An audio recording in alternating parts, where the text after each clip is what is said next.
What the is wrong with me? I spent the last, I don't know, however many hours combing through every single Luka Doncic offensive possession so far this season. We're 10 games in, hundreds of offensive possessions, trying to figure out what exactly is going on with Luka. Is there an underlying problem that we should be concerned about? Is there signs pointing in the right direction? Is there signs pointing in the wrong direction? And then an extension of that, what's going on with this Mavericks offense? They're currently 11th in offensive rating as of the time I'm recording this. Not bad at all. But many people, myself included, thought that this could not only be one of the best offenses in the NBA, but the best offense in the NBA with all of the new additions they've added to the roster. And so far, it's been a little lackluster.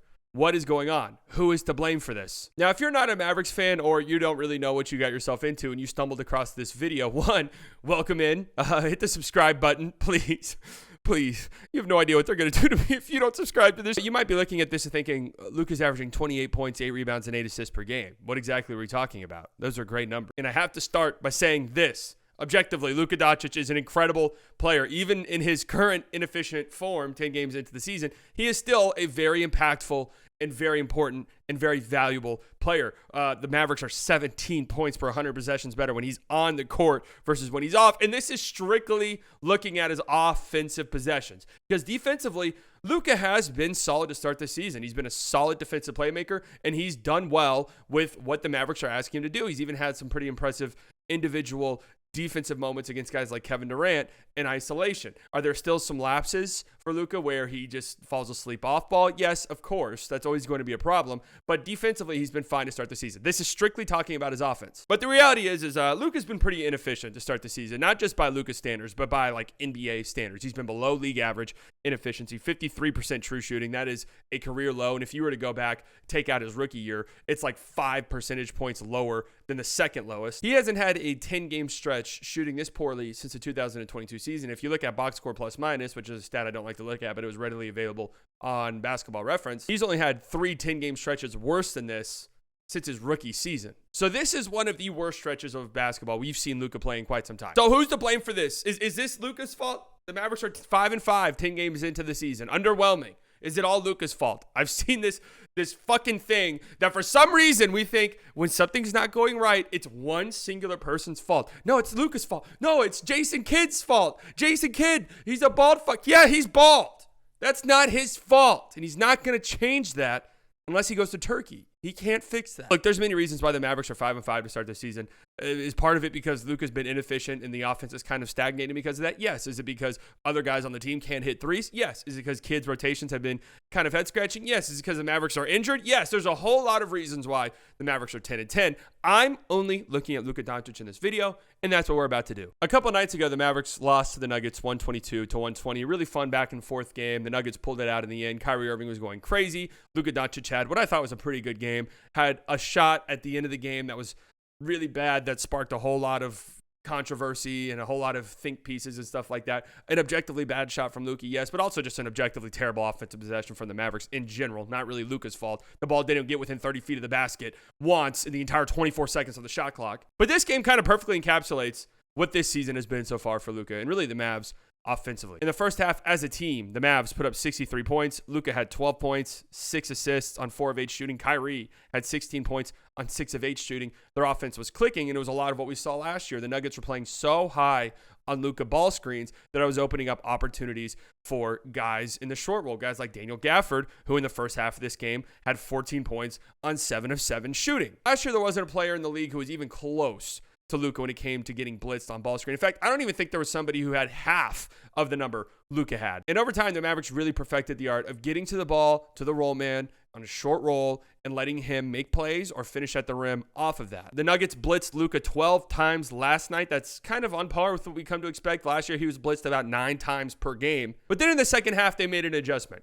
They stopped blitzing. They went to a zone. They started dropping more on these screens. And the Mavericks still scored 57 points as a team in the second half. So good numbers. But Luka really kind of struggled, at least compared to where he was in the first half, finishing the second half with 12 points on 5 of 11 shooting, 1 of 5 from 3, 3 assists, and 2 turnovers. By the way, Kyrie in the second half, 27 points, 11 of 14 from the field. He was fucking going off. This has been the story of the season offensively for the Dallas Mavericks.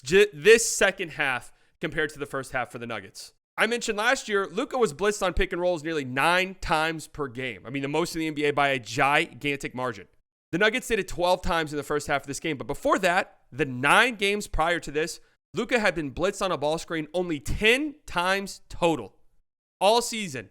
Not per game, 10 times total. Teams have completely adjusted how they guard this Dallas Mavericks pick and roll. We saw it in the postseason with how teams like the Boston Celtics decided to defend this pick and roll. Instead of trapping, instead of blitzing, we're going to drop and we're going to force you to either score a whole lot of points or pass the ball out to your teammates, and they're going to have to create for themselves in one-on-one. And early on in the season, for the most part, Luka has not punished teams for this type of pick and roll coverage, the way that we've seen him do it in years past at the very least. And making teams pay for pick and roll coverage like this is going to be so important. Look how deep this drop is for Vucevic. He's cutting off that lob. That's not there. Teams are taking that away. Luka has to hit that floater with some consistency. This is something we've seen Luka do with regularity over his career, but so far this season, it's just not there. He's 8 of 26 on floaters so far. That's 30%. He's also struggling to see mid-range jumpers go down. These are also important shots whenever you get going downhill against a team that's in drop coverage. He's averaging 9.5 mid-range jumpers per 75 possessions this season. That is by far the most of his career, and he's shooting 36% on those shots. These are shots we've seen Luka make with regularity in his career, and when he gets back to hitting these, it's going to put much more pressure on the defense, and it's going to force them to change their game plan into a way that benefits the Mavericks more than this currently. He's also currently 33% from 3, attempting nearly 9.5 3-point shots per 75 possessions. That is his second most of his career behind last season. 33% on threes, 28% on step back jumpers so far this season. That is a shot that is crucial to the Luka Doncic experience and just the pressure that it puts on defenses. And just in totality, he's 65 of 182. That is 35% on all jump shots so far this season. And for most of Luka Doncic's career, last year, of course, when I thought he was the best player on the planet, the best offensive player on the planet, led the league in scoring, he was just nasty when it came to attacking drop coverage. If you were going to drop, you were going to pay. You either had to play high on screen, or if you were going to drop, you had to help so far in off of shooters in the corner that those passes were always going to be open. And we just saw Luka relentlessly hunt this type of coverage. Really, it's something he's done his entire career. It just hasn't gotten there just yet this season. And the looks are there. They're there. They're just not dropping for Luka. And Luka's had some uncharacteristic misses so far this season. Looks where you expect to go 9 times out of 10 that have just been really short or air balls or missed the rim entirely. And I'm not quite sure what the reasoning for that would be. If you just look at a lot of these missed threes that he's had, especially these step backs, a lot of them are short. A lot of them are front rimming, which would lead me to several different conclusions. The one that I think is probably the issue and the best case scenario, he was dealing with a calf problem during training camp, and he did miss the entire preseason. So he is trying to get his legs under him, trying to get into the flow of the season. And it would explain why some of these shots are short. He's waiting to get his legs under him. Another reason, and this one is more alarming to me, he's still dealing with lingering leg problems. If that's the case, I'm pretty fucking concerned if we're still dealing with these type of leg problems where they've never gone away. His knee is still bleeding. What is happening with the knee? Or there's a third, more outlandish problem where maybe Luka's washed at 25 years old, unprecedented fall off, or he just, physically doesn't have it anymore. I don't believe that to be true whatsoever. I've seen people toss that around though. That's not what it is. I think it's very much the first option where he's just waiting to get his legs under him. And once he does and he gets into the groove of things, these shots will start to fall at a higher clip and defenses will have to adjust accordingly. I really think for one of the first times in Luka's career, we're really starting to see him force the issue a little bit. He's such a smart player. His basketball IQ is through the roof. And for all of the shit he gets for being a ball hog, not getting his teammates involved, those are all casual ass takes. Those are all takes people who do not watch him play with any regularity have. Right? Throughout his career, he's consistently made the right reads. He's consistently put so much pressure on defenses. And because of that, he's been able to generate so many clean looks for his teammates off of that. It's all been up to his teammates converting those shots. So far this season, I will say, it does feel like he's forcing things. It does feel like he's either forcing passes when they're not there in an effort to get his teammates going, or trying to get himself going, taking tough shots when there's been, open looks and open reads for his teammates that he's just kind of missed. I don't know. This play 6 minutes into the season, it's hilarious to me. He's settling for a 16-foot double-teamed step-back 2 when Quentin Grimes is wide open on the wing for 3.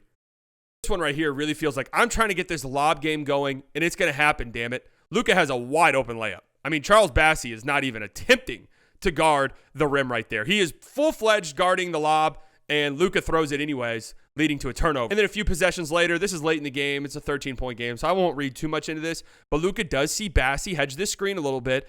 Lively's open in the middle of the floor for a short roll, and Luka then opts to just settle for a long step back three. Again, that could just simply be, I'm trying to get myself going. Let me get a three off. And forcing the issue, trying to get this lob game going that's been so crucial to this Mavericks team for years, right? Nurkic is in a deep drop there. That lob is not there. A couple more dribbles for Luka, and he probably has a floater. Nurkic digs at the ball there, but Luka could keep his dribble alive 100%, and instead he just lobs it to Lively. And again, that's not there at all. This one right here is just jokes. This one right here, why are you lobbing that to Kyrie Irving? There's not a single thing good that can come from that. I respect that one.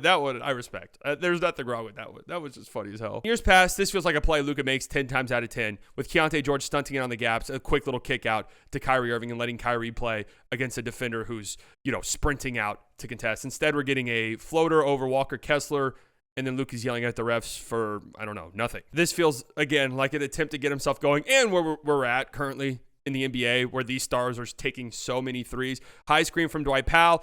He has an entire side of the floor to work with by himself. I think there's a driving lane open here if he wants to continue to attack the rim. He could even go into the post and start posting up. Royce O'Neal, in an effort to draw attention from the defense. That's stuff we see all the time from Luka. Instead, he settles for a tough step back three. A three we know he's capable of making, right? But with his current shooting slump, that's just a difficult shot. And then we have a shot like this, a minute left against the Suns, up 2 in clutch time. That's a tough three to settle for right there when your shot hasn't really been dropping. And Bradley Beal is just so out of control on this drive. I mean, a quick little hesitation or anything, and you can easily attack the rim. Instead, we're settling for, again, not a terrible look at three, but with how the three ball has been so far this season for Luka, I think I'd like to see him be more aggressive right there. Of course, this is all very, very nitpicky. I mean, this is a results over process league.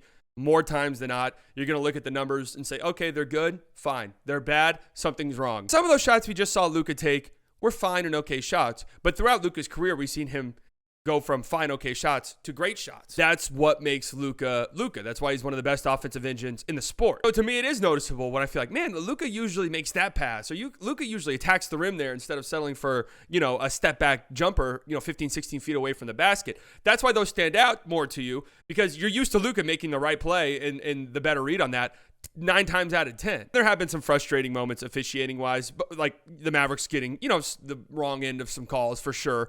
But also Luka, he has 3 techs. This player right here trying to draw a foul, doesn't get it. Frustration, hack in the backcourt. And then what's been frustrating in a game like this against the Jazz, the Mavericks do go on to win, which is great. Luka gets teed up, he gets mad at the refs, and then he spends 3 straight possessions trying to foul bait in an effort to prove to the officials, hey, you got this wrong. I did get fouled, and I'm going to prove it to you now by grifting for fouls. Look, a bunch of guys foul bait, a bunch of guys grift. I do not think Luka's one of the worst at it in the league, despite the reputation that he has. He is nowhere near the level of Shai Gilgeous-Alexander when it comes to grifting for fouls. Okay, that much is certain. He's nowhere near the level of Jalen Brunson or Joel Embiid. Is he a foul baiter at times? Absolutely. And just naturally with guys who try to grift for calls, you're going to have some ugly misses where they're trying to draw contact or sell contact, on rip-throughs and stuff like that, where they're going to miss ugly. The refs aren't going to call it, and it's going to look bad. But there's another sequence here. Luka, mad at the refs in this Timberwolves game, instead of getting a good shot, is settling for a terrible shot, trying to prove a point. Mad at the refs in this game against the Rockets, and instead of getting a better opportunity here in transition,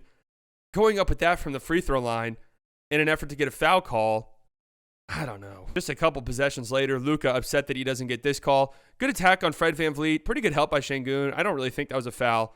But then Luka, frustration foul in the backcourt.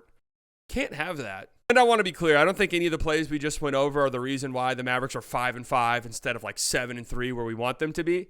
But it leads into the frustration of things for sure. So, an uncharacteristic start to the season for Luka, yes. Uncharacteristic misses, yes. Short on a lot of his jumpers, yes. Trying to force and press the issue a little bit, yes, for sure. Completely and totally unsalvageable. This is a catastrophe. He's either injured or he is now washed.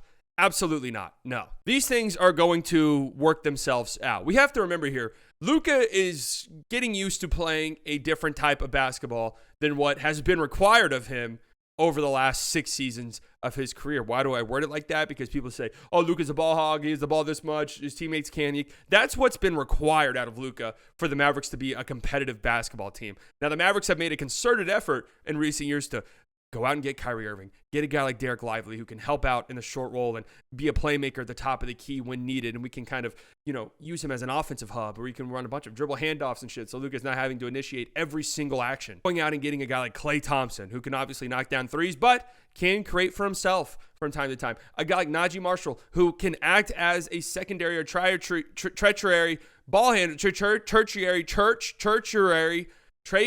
trachea ball handler. And you bring back a guy like Spencer Dinwiddie, somebody who can handle the basketball. PJ Washington, somebody who can handle the basketball. They have PJ bring the ball up quite a bit. This has been a concerted effort by the Mavericks to take some of the load off of Luka Doncic. His usage rate is down. It's not like a huge tick downwards, but his time of possession is way down compared to past. His touches per game are way down compared to the past. Now, interestingly enough, his touches in the front court are only down marginally. So he's still seeing a good amount of the touches in the front court. And usually when he gets the ball in the front court, it means shit's happening. Now, that doesn't mean his shot attempts are down. He's currently tied for first in the NBA on field goal attempts per game. But it is different, though. It's different than what he's accustomed to. And I've seen people say that that's part of the reason why Luka's having this slow start to the season from an efficiency perspective. Maybe, but I'm here to say it's for the better. Like, this is the brand of basketball Luka has to play. More off ball, more catch and shoot. These are the things for the longevity of Luka's career that are going to be important. Nobody in the history of the league at the age of 25, 26 has seen the level of workload that Luka has. Nobody. I don't know if stats back up. I feel comfortably saying it. Nobody has had the miles put on them. Nobody has had just the absurd usage rate put on them that Luka has had at this young of an age, early in his career. With how we've seen his body break down over the course of the season, I mean, this is a dude who hasn't been healthy 100% in the last two Mavericks playoff runs, which is pretty remarkable considering they made the conference finals and both of them in the finals in one of them. This is a guy whose clutch numbers and fourth quarter numbers haven't been the best. A guy whose defensive intensity and attention to detail can wane over times. And we have sort of attributed that to him just having to do so much offensively that it gasses him out. And that's true. I agree 1,000,000% there. That is exactly why those things have happened. This is important. And sure, it might be a little ugly to start, and Luka might not have just the absurd statistical output that we've grown accustomed to. But for the longevity of Luka's career, this is crucial. This is important. It has to happen. If we want Luka to play 10 more years at a high level, he cannot have the wear and tear placed on his body that we have seen over the first 6 seasons of his career. It can't happen. And I fully believe Luka will grow accustomed to this. I think Luka has the chance to be the best player in the world. I think Luka has the chance to be the best offensive player in the world. I think Luka was the best player in the world last season. I'm not insecure about any of these things. I truthfully believe that. And because I believe that, why the fuck then would I not believe that he can adjust to this, to having the ball fractionally less, to not bringing the ball up every single time down the court? I think he's really that guy. So I think he'll adjust. Like, I've seen this stat going around from Basketball Reference. It's been sent to me 1 trillion times. Luka's playing point guard only 10% of the time. What in the fuck is this stat? I have never seen this stat used. I went and I looked. This is one of the stupidest stats I've seen. They have Shai Gilgeous-Alexander playing 80% of his minutes this season at the power forward or center position. Is that what you think's going on? I tried to do some digging to figure out how they calculated this stat. I couldn't find anything from Basketball Reference themselves, but it seems they do it based off of height in the lineups that people are playing with and the position or the assumed position of players that you're sharing the court with. And the reason they have Luka listed as shooting guard or small forward for a good chunk of time this season is because the Mavericks are dealing with so many front court injuries that they're having to play 3, sometimes 4 guard lineups. And just the way that their maths out on Basketball Reference, somebody has to be put as a shooting guard or small forward in these lineups, and it's going to be Luka instead of Hardy, instead of Spencer Dinwiddie, instead of Kyrie. This doesn't mean that Luka doesn't have the ball in his hands 80% of the time. This stat means nothing. This is not a stat to go off of. Like, if I go to cleaning the glass and look at Luka's positions on cleaning the glass has 100% of his possessions this year at the point guard position. This is an argument this is a bad argument.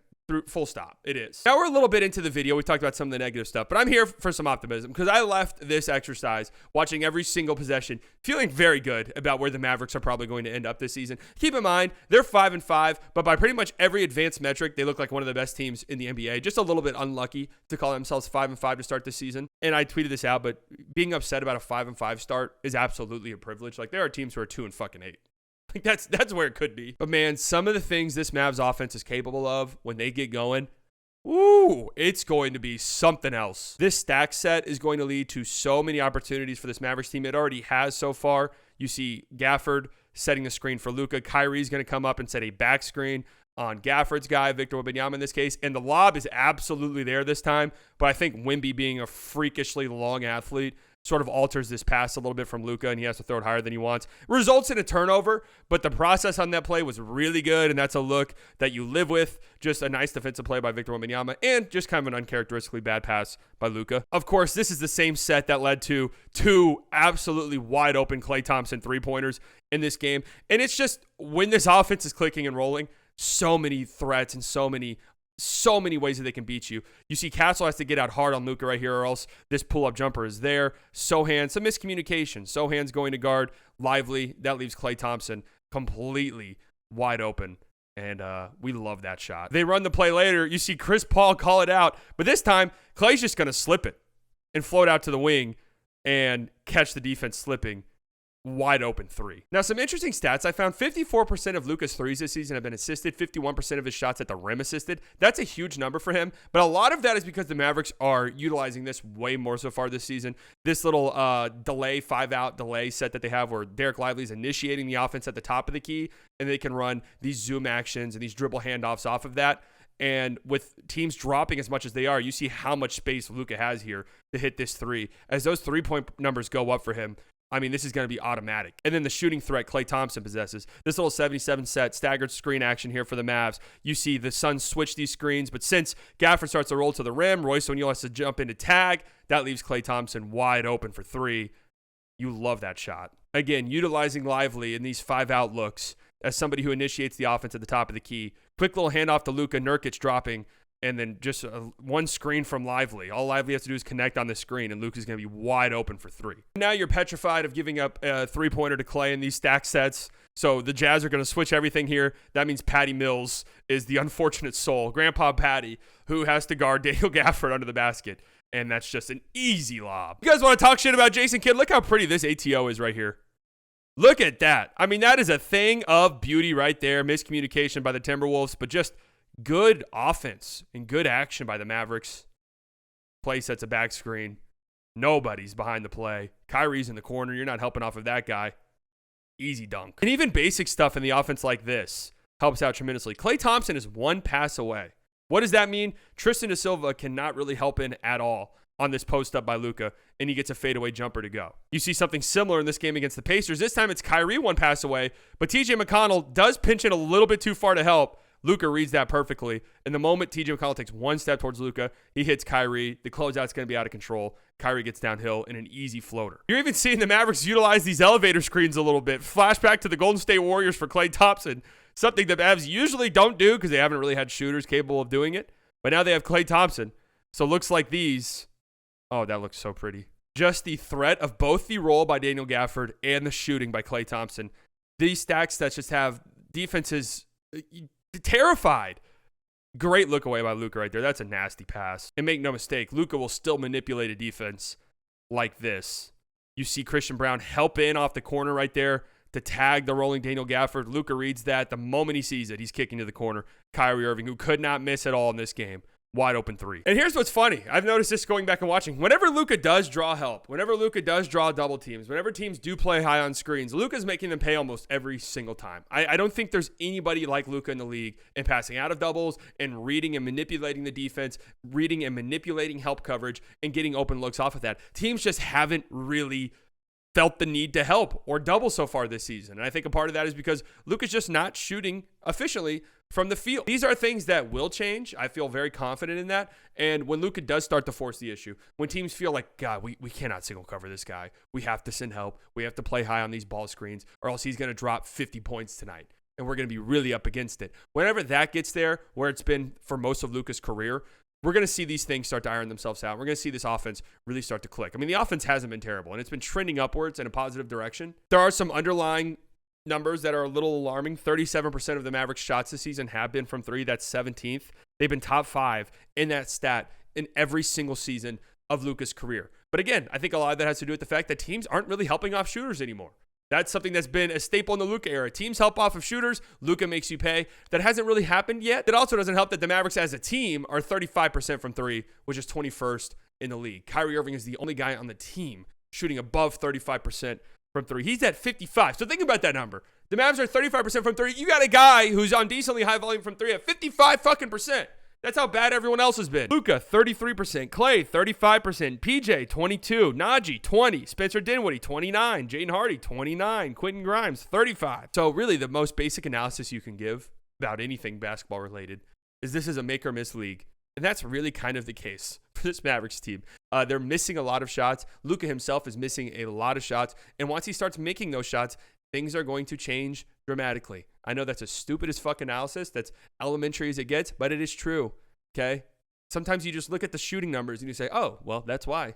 He's not making shots. I think another reason for the Mavs' slow start is they literally get off the slow starts in the first quarter of games. 22nd in net rating in the first quarter of games, 23rd in offensive rating. They've had a double-digit deficit in the first half in 6 of their 10 games. That's not sustainable. Having to dig yourself out of those holes constantly is not really something that's sustainable. A big reason for that is Luka Doncic, who has led the league in first quarter scoring 4 of the last 5 seasons, has really struggled in the first so far this season. 7.5 points, 38% from the field, 28% from 3. When Luka starts to get going, when those shots start to drop, when those scoring numbers start to go up, when the pressure on the defense starts to ramp up, and Luka's hooping in the first quarter, the offense is just going to open up. It just is. That's just the truth of the matter at hand. Anyways, I know this is a longer video. I hope you guys enjoyed it. If you did, please leave a like, comment. All this stuff helps out tremendously. I just wanted to look into what was going on with Luka so far this season. And, I was a little bit frustrated. I said on Locked On Mavs, the most frustrating part of the season for me has been Luka, but that's only because so much is asked of him, so much is required out of him, and him getting going gets everybody else going in a lot of ways. And I'm just kind of waiting for that, right? It's been some frustrating misses. There's been some uncharacteristic misses. He's in a shooting slump. That happens for every player in the league. But there's still been some head-scratching decisions and stuff like that. I'm just not used to Luka making. And I think as he starts to see some shots go down, as he just starts to get more comfortable in this new role, that these things are going to open up. And the Mavericks are going to have a very, very good offense once all of this gets settled. Let me know what you guys think. Are the Mavericks fucked? Are they going to be a playing team? No, probably not. Is Luka washed? No. Is this country doomed?